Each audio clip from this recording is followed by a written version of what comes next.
வந்துட்டேன்டா. வாடா, என்ன புடுங்க முடியுமோ புடுங்கடா. வாடா, வா வா வா.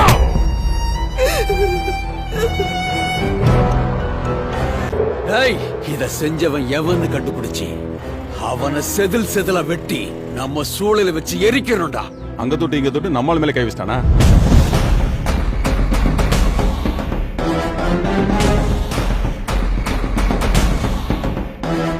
ஒரு மர்டர் இன்வெஸ்டிகேஷன் சம்பந்தமா உங்ககிட்ட கொஞ்சம் விசாரிக்கணும்.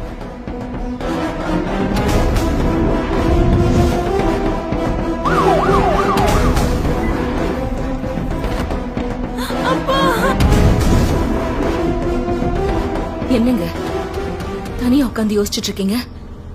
அடுத்து எங்களை எப்படி கொல்லலாம்னா